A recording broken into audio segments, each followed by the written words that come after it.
My way, or the highway, and in the driveway is a nice range. Cause I grind through the climb, I invite pain. You'll never hear me, bitch, nah, I don't complain. Just gotta flip the switch and you can go and obtain anything you want, anything you need. Your mind's got the key ingredient, it's belief.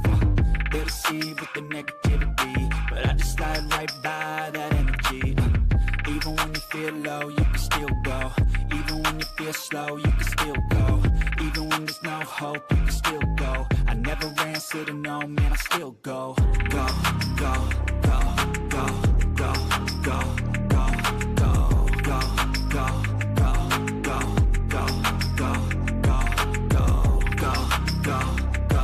go, go, go. What's going on, everyone? Ryan Anderson and Jackson Muniz. We are back with you for more Statebred Stakes action out at Horseshoe Indianapolis, who are our sponsors of this episode of the Gallop Out. Jackson, it's good to have you back on the airwaves. I think we did a video last week, but obviously you were busy getting set up out in New York. So fill the people in. How's New York been? How was Belmont weekend up at Saratoga? Yeah, it was good. It was a lot of fun. It was my first time up in Saratoga, and I got to go for Belmont Stakes Week. So I got to see some of the best horses in the country, and there were a lot of really good performances. Obviously, Nitrogen comes to mind, Englishman as well. Those two, and Nisos, I think those are the three that probably stood out to most people. And then of course Golden Tempo winning the Belmont Stakes and kind of proving his Derby wasn't a fluke. So great week of racing. I wish my betting had gone a little bit better, but overall can't complain and excited for the upcoming month. I love it. It's going to be a lot of fun. Yeah. Do you have a favorite race of the weekend? I know you just mentioned some of the highlights there. I kept going back to Englishman, and I didn't even like him at all in that race. And we saw a couple of really good performances after that, and people were asking me, "Oh, what did you think of that race?" I'm like, "Yeah, the race was good, but did you guys see Englishman? Like, he was just so impressive, and he made some really good horses look ordinary, and you just don't see that very often."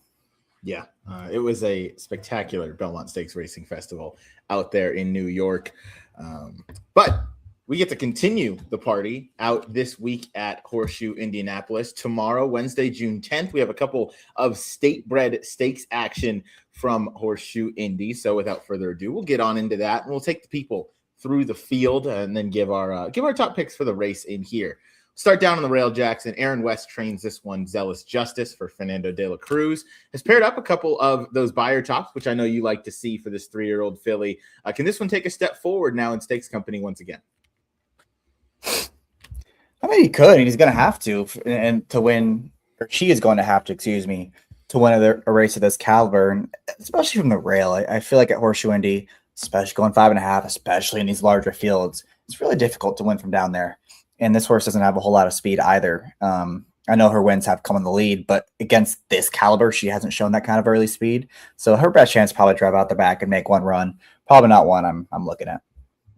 Yeah, definitely a tougher make in this field. A horse that should be forward early, I would think, is Bebecita, but 20-1 in the morning line. This one's really got to take a big step up, Jackson. Yeah, he does. Yes, she does. Another one that has speed and drawn inside, but she just faced a lot of these last time. You never know, though. Second start of the year. Maybe she can move forward off of that. Maybe she can. We'll wait and see.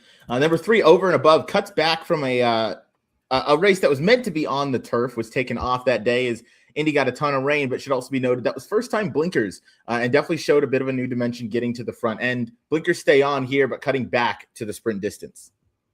Yeah, I mean, a lot of things were new for her in that race. First time blinkers, first time Lasix, first start of her 3-year-old campaign. And it's always good to see these horses take that leap from 2 to 3 as she so clearly did. But she's another one that is not going to be in front in this race as she was last time. She's going to have to prove that she can win coming from off the pace against a better field, going this 5.5 furlong. So she's another one that's probably not for me, but the barn's going really well. I can't argue with what they're doing right now.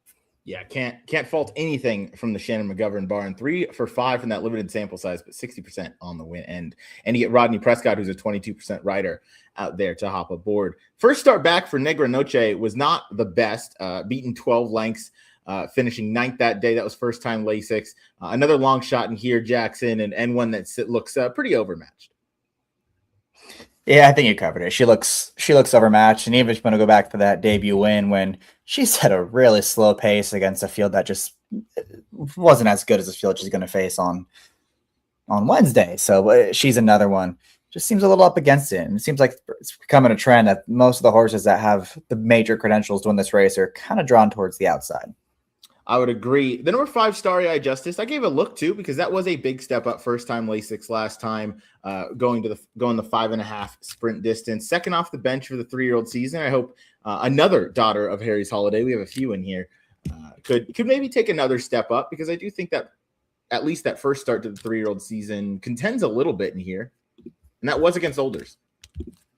Yeah, it was the one. It was definitely an improvement, no doubt about it. And that's, again, like we mentioned earlier, that's something I do like to see. Like, I like to see these horses take that step forward. It tells me that they're going in the right direction. I'll say that race was kind of a merry-go-round. There wasn't really a whole lot of off the pace moves happening in that race. So maybe I don't want to give her too much credit for that. But that last race wasn't bad.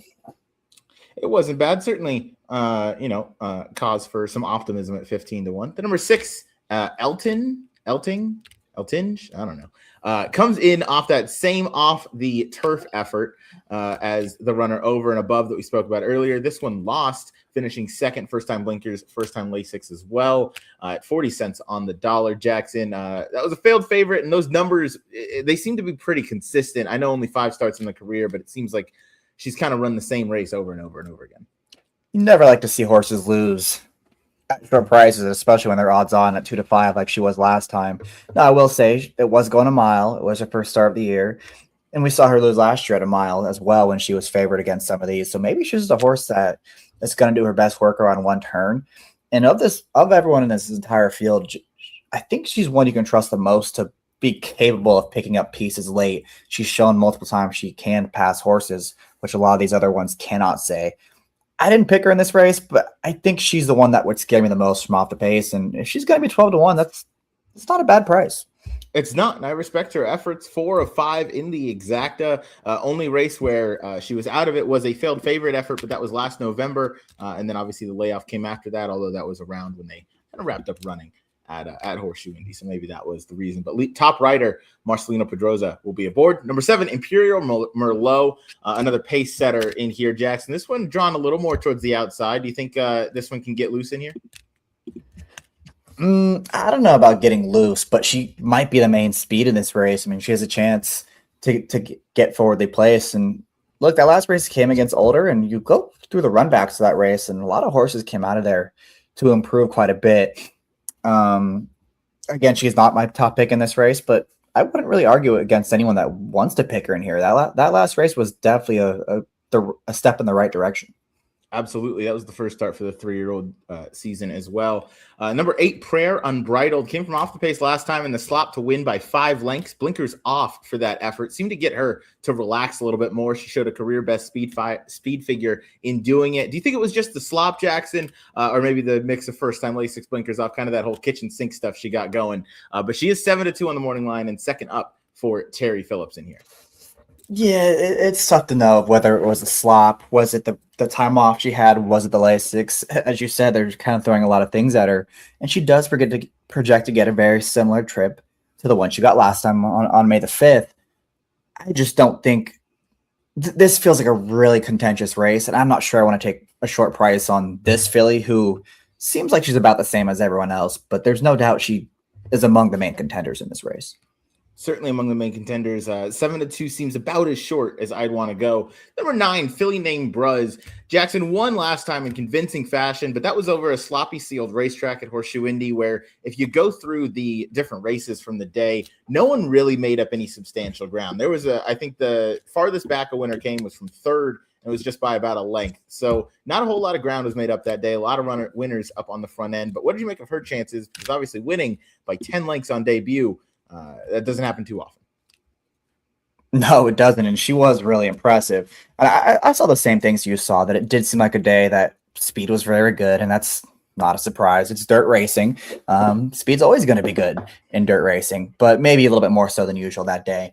And it did come in the slop as well. But all that being said, she ran a pretty fast race relative to the rest of this field. And a lot of the horses of the 3 horses that have come back to run, they've all kind of improved off their speed figures they earned in that race. So maybe she's one that's going to be pretty dangerous in here. I think she might be the main speed of this race. She's dangerous in the spot. She is dangerous, especially if she is that main speed, gets loose on the front end. Just like Miami for Kenny Miller and Alberto Burgos. This one comes in Jackson. At least it's trending in the right direction. 3 improving buyer speed figures to start the 3-year-old season for this filly. Yeah, she is. She's trending the right way, as you said. But I just don't love seeing horses that have lost to several of these already. I mean, she's got to turn the tables on, what is that, about 4 different horses that she's seen in her last couple starts. So she's not for me in this spot, but she did draw well, and the barn is going well. It's going good as well. Absolutely. Man, I'm a little rusty, apparently. It's all good. Number 11, Relentless Chick, Gennaro Garcia. This one came back to start the 3-year-old season as well, and started off with a victory. First time Lasix that day. Drew well again towards the outside. The issue, obviously, Jackson, is that there is some other speed in this race. There is, but as you said, she drew outside of them all. So if she's able to catch a flyer, she's going to be dangerous. And we saw her have this problem last time out. And on May the 26th, just a couple of weeks ago, she drew the outside post, and it wasn't a problem because she was just able to come out of the gates running and then get into a rhythm. And that's probably the trip she projects to get again in this race. And she's another one that's run a speed figure that puts her right there. Absolutely. And then the horse to the farthest outside in the main body of the field is the number 12, Spirited Justice. Jackson, this is where I ended up with my picks in here. I just love the facing opens last time. Judging by your expression, maybe you also landed on this horse. I thought really just benefited from the draw, came back for Thomas Medina last time, finishing second, and I thought could really build on that. Yeah, I guess some things just never, ever change. You just copy me every single time I do one of these videos. I echo everything you said. She faced open, she faced older, and she ran well in that spot. And she one thing I noticed too is all of her 6 furlong races, she's like hitting a wall that last half furlong. I think it's cut back to 5.5 might do her a whole lot of good. And she seems like she's going to be a decent price. Yeah, she's never been out of the exacta in 6 tries. She does seem like the consistent sort, and seems like she can definitely take a step forward. Second start to her 3-year-old season. Jackson, you and I may not have been sharing the screen much over the past couple of weeks with you moving to New York, but it would appear that we still spend too much time together as we ended up on the exact same horse in the 12, Spirited Justice. Anything on the number 13 party in the club, the one also eligible, needs a little help to get in, is also cross-entered tomorrow in race number 6, so something to pay attention to. Nah, maiden. She's lost at odds on twice, going against stakes foes. Running the other race. There it is. We will move on to race number 8, which is the males version of the state-bred races that we're going to handicap today. This one for the 3-year-olds in Jackson. We're not going to take as much time to go through this one because there's really one horse. We need 20 seconds for this race. Yeah, there is one horse in here in Junior Shadow Boy for Hannah Leahy. Joseph Davis, 99 2 back, 95 last time out. What is the path to this horse losing? Outside of the obvious, I guess. Well, if he shows up and runs either of his last 2 races, he's going to win by 10 again, and they're all running for second. And it's really as simple as that. But I guess the one negative could be the barn is really chilly right now. They're just 2 for 39 for a barn that usually does pretty well at this meet. But the 2 wins were this horse. So clearly he's not affected by the cold streak that's going on. And yeah, 9 to 5 is absolutely ridiculous. This horse is going to be 1 to 5. I would agree. Horse is going to be 1 to 9, 1 to 5 on here. There is some other speed, but do you think he's just too quick for the rest of this? I did think the 6, the 7 could possibly go early, possibly the 4. I thought maybe this horse could face a little pace pressure on the front end, but again, drew really well to the far outside and might just he drew the outside post. There's not much pace pressure drawn to his outside. He's supposed to trip out.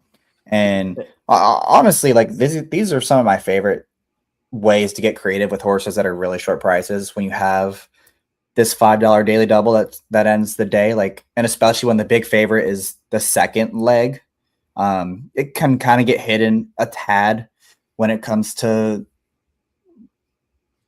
retail money versus CAW money. So my strategy is always just take whoever I like in the race before, which would be the 12, and compare the win odds to what the double is paying into that big giant favorite. And if it's, double what the win odds is going to be, that's a pretty good bet, I think, to a horse that I believe is going to be 1-5.